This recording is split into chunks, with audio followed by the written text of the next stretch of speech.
Welcome to District 99 Lunchtime Live, our monthly community outreach via Facebook. And we're going to go through some key topics that are going on around the district right now, something we've dealt with unusually in high numbers over the last few weeks is the weather and snow and cold days. We're going to talk a little bit about that and how we're going to make up the days we missed.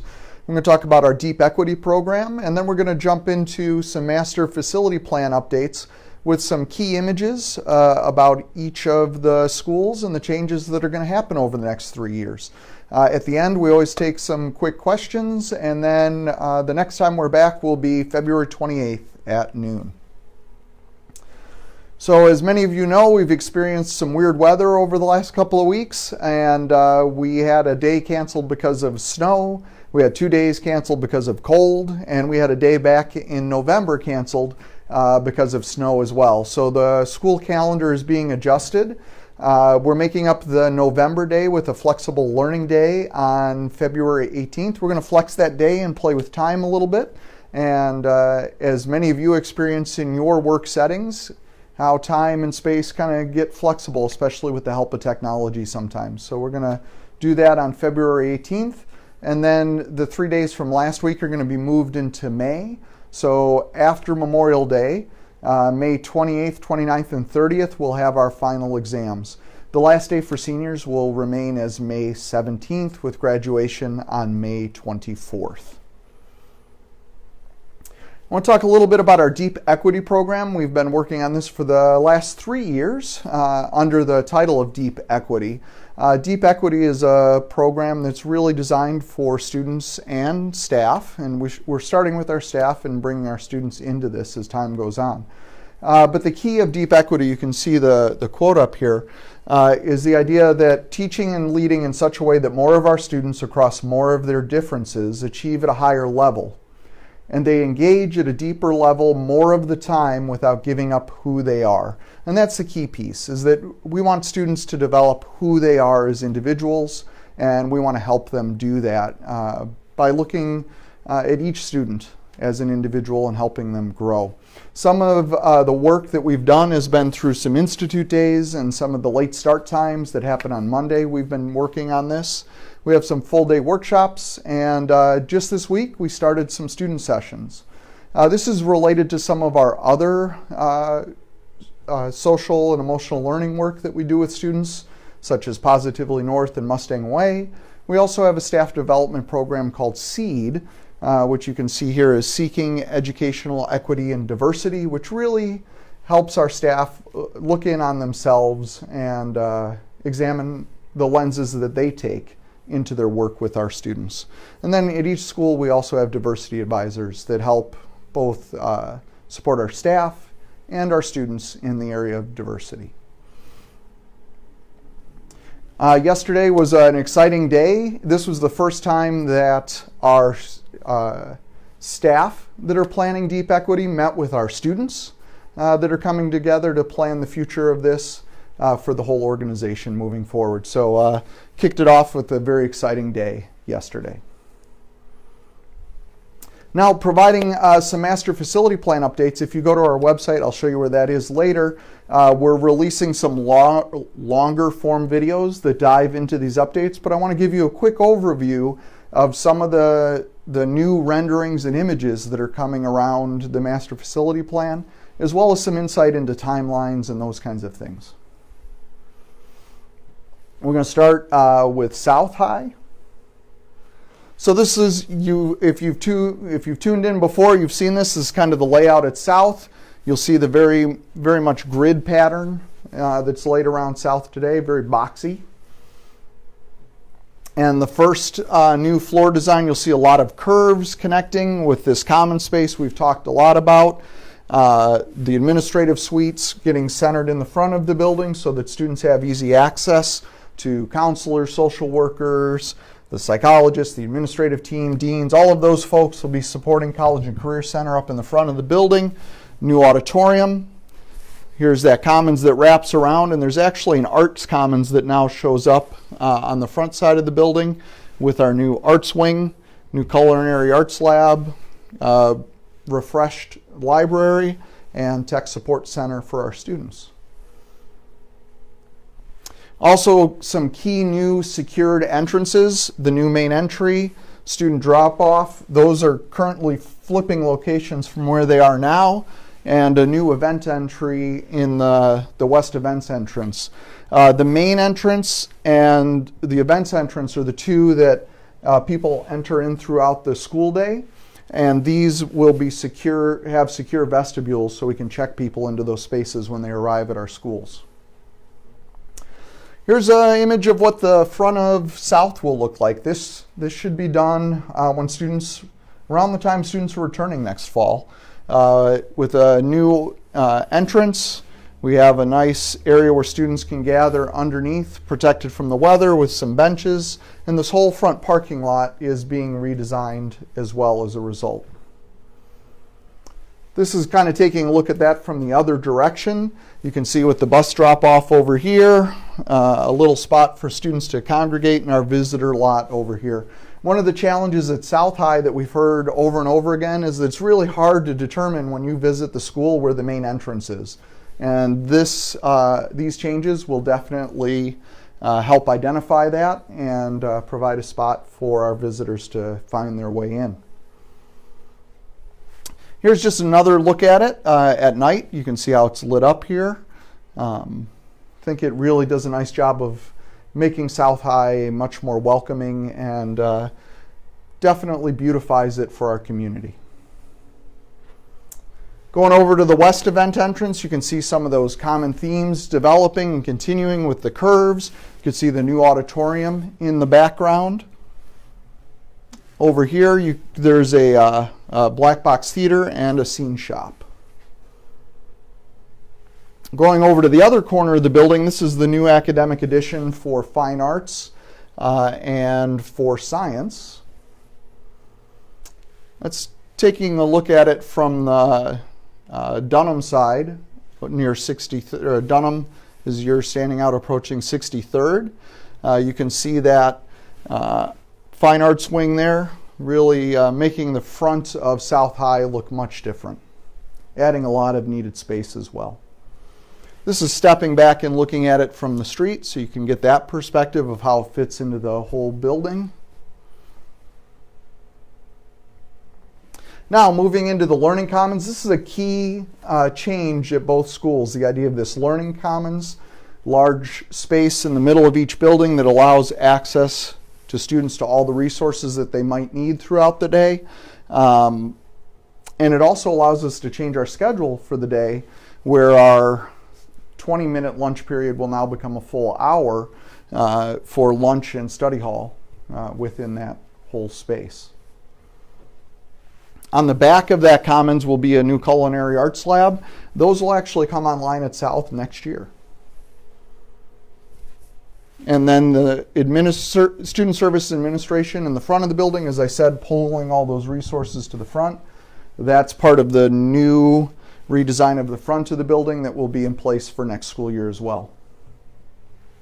Here's a look at the commons, looking from top down into that space. You can see the current courtyard in the background, and we take a chunk of that to open up this 3-story common space with a lot of collaborative space, areas for small groups to work.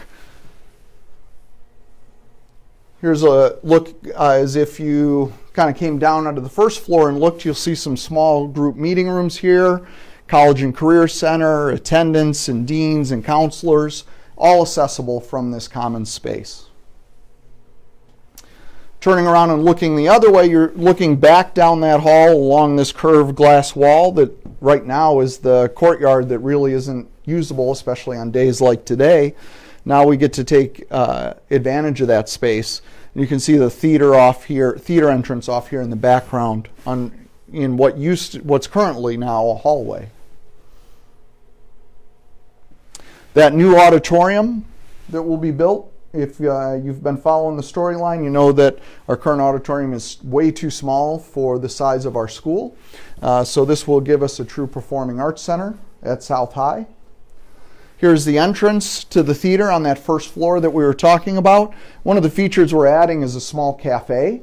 As students are drawn to this space during lunch times, before school, after school, we want to give them some quick grab-and-go lunch options out of this space or snack options on the way to practice. So this gives them that space.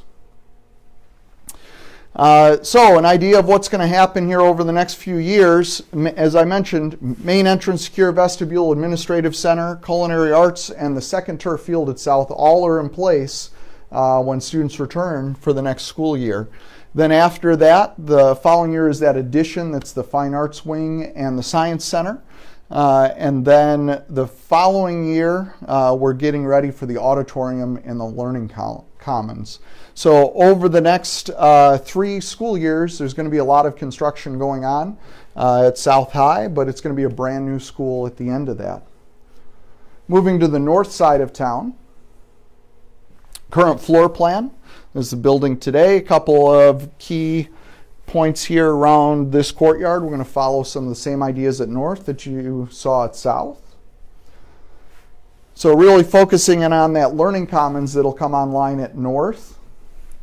It's kind of an image of what it will look like. So you can see the original 1928 building here highlighted with this is that current courtyard becomes the commons with a small cafe here, similar to what we talked about at south. Some small group meeting rooms, same concepts, and the idea of bringing the outside inside and making it usable space.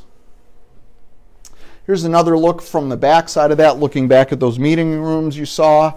The cafeteria, you're looking out onto the glass wall that's over here that leads out to a patio where students can take advantage of that space during the school day. And if it's a nice enough day, they can get outside. Once again, another view from the back corner looking towards the cafeteria, the cafe. Over here will be the culinary arts lab, but gives you a feel of how this space will work and will flow. See a lot of natural light coming into this space. And one other image of that same area. One of the highlights here as well is here's the College and Career Center. The same idea we talked about at South. While students are in this space, they will have access to all the resources that they need throughout the day. And then on the southeast corner, we kind of have this ugly sore thumb sticking off the end of North High that we're going to expand and renovate and make a new academic addition inside of that original addition there. This is what it'll look like when it's done. When you drive by the building, this is a completely different color than this is. This all gets tied together with a first floor fine arts suite, a second floor career and technical education suite, and a third floor suite of science labs with some outdoor learning space as well. Coming around to the back side of that addition, you can now see back into that commons. This is that patio I was talking about outside of the commons. First floor fine arts, second floor career and technical ed, third floor science labs leading out to outdoor learning spaces. One more picture of that where you can really see how this space could be used both inside and outside. That common space offers 3 floors of learning as well. First floor is the commons, second floor has some collaborative space, third floor actually has some small meeting rooms built into it. And just like South High, giving you an idea of what it might look like at night. Then going over to the other corner of the building, west events entrance and the Prince Street Circle. A lot of changes going on here. Adding the new gymnasium so that there's a multi-use space there at North High. Also, one of the things we want to do here is separate the truck traffic that currently goes into where this gym is currently loading docks. We're going to move those loading docks off to the side here so that this is only pedestrian traffic back here. This kind of goes up and you're taking a look back. That entrance I talked about is way back here in the distance. Loading dock comes off to the side of the building here. Nice brick facade with some landscaping to cover it. We're also changing this stairwell here. This stairwell, when it was built in 1938, is no longer to code and it's really not very accessible. So next year this stairwell will be replaced, and it allows exits out of the building because currently all of these hallways dead end into classrooms. So we want this side of the building to have more area for emergency access as well. So at North High, same 3-year kind of plan. Next year is really secured vestibules at both schools.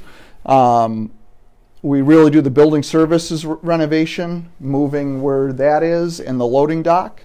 And in doing so, we also create a new radio and TV studio, and we're adding additional classrooms, including special education and multi-needs classrooms. The next year, the new gymnasium comes online, as well as a new kitchen and serving area. And then after that, we really start taking on the dining areas, the commons, that academic wing that we talk so much about here. Same idea, 3-year plan to get all of this done and in place and ready to go. So that's kind of the quick overview of this. There's some much longer videos that are being posted online that really go more into depth into each of these spaces and show how they might be used. If you go to csd99.org/MFP, you'll see the video from North and the video from South will be online, we expect by Friday. And you can also sign up there for Facility Friday, and when we release these updates, you'll be sent those once a week so you can see what's going on, especially as construction gets underway after spring break. There'll be a lot to keep track of. So I encourage you to do that. So at this point, we go into our monthly Q&A portion of Lunchtime Live. So I turn it over to my team here who has the questions for me. It's from people we've heard from in the past. Sure. So if you could just address again the trainings that we give to teachers in terms of sexual harassment of students and how seriously we take those allegations. Sure. So we're required by state law to provide training to our staff on a variety of topics every year. We do some of these through periodic face-to-face, and we also do through a suite of online training tutorials. Related to sexual harassment, grooming, those kinds of behaviors. This year we addressed during a live presentation at the start of the year. This was updated with additional trainings of our administrative staff and then emailed primers to our staff throughout the year. We've also, if you're a parent or a student, you've also received from us a bunch of information around this topic as well throughout the school year. So it's something that we take very seriously. We continually try to get better at addressing that and doing our trainings around it. But it is top of mind and something that we've spent a lot of time on over the last couple of years. All right, so no other questions out there. Thank you for tuning in to this month's Lunchtime Live, and we'll be back next month. Thank you.